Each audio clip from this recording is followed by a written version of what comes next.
జన్మలేని పరమాత్మ అజాయమానో బహుధా విజాయతే అంటుంది శృతి.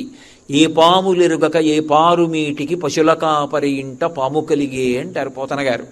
ఈ జన్మనెత్తవలసిన అవసరం లేనివాడు పశువుల కాపరి ఇంట్లో జన్మనెత్తాడు అంటారు. ఏ తల్లి చనుబాలు ఎన్నడెరుగని ప్రోఢ తల్లి యశోద చన్నుల బాలు త్రవనిరిగే అంటారు. అమ్మా అని పిలిచినందుకు ఆఖరణ ఒక్క మాట అడిగింది.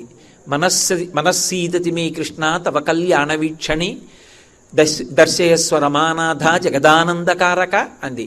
యశోద, కృష్ణ పెంచాను, పెద్ద చేశాను, ఇంత ఆడుకున్నాను, ఒక్క కళ్యాణం చూడలేదు, నీ కళ్యాణం ఒక్కటి చూసే అవకాశం ఇవ్వయా అంది.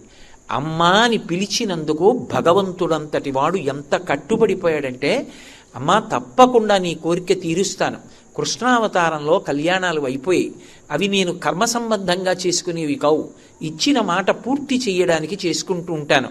కాబట్టి శ్రీశైలే పూరయిష్యామి కించిత్ కాలాదనంతరం, శ్రీశైలంలో వచ్చే యుగంలో నీ కోరిక పూర్తి చేస్తానన్నాడు. శ్రీశైలము అంటే తిరుమల, శ్రీ తిరు, మలై అంటే పర్వతము, అందుకని శ్రీశైలము. శ్రీశైలంలో పూర్తి చేస్తానని వకుళమాతని తన తల్లిగా, అంటే ఆ అవతారంలో ఉన్నటువంటి యశోదని ఈ అవతారంలో తల్లి స్థానంలో కూర్చోపెట్టి పెళ్లికి పెద్దరికం ఇచ్చి పద్మావతి కళ్యాణం చేసుకున్నాడు. ఇప్పటికీ వంటశాలలోకి చూస్తూ ఉంటుంది. అమ్మ పెట్టిన అన్నం తిన్నవాడు, అమ్మ వడ్డించిన అన్నం తిన్నవాడు జీవితంలో పరమ అదృష్టవంతుడు.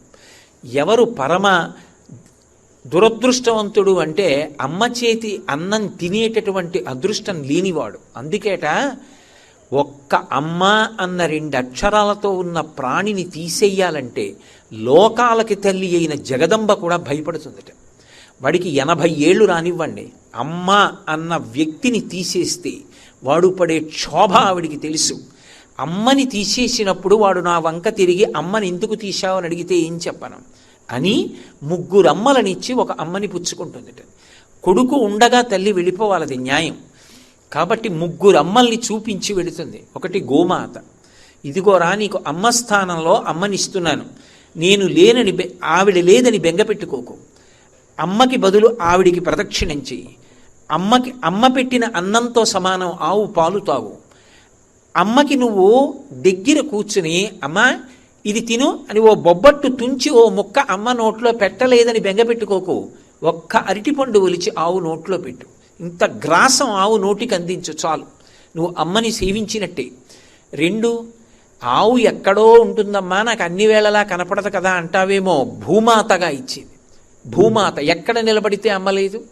3, లోకమాత, పరదేవతగా అన్ని చోట్ల ఉండి ప్రకృతి స్వరూపిణి అయి ఆ తల్లి అన్ని చోట్ల ఉండి 3 అమ్మల్ని చూపించి తప్ప అసలు ఒక అమ్మని తీయలేదు ఆవిడ.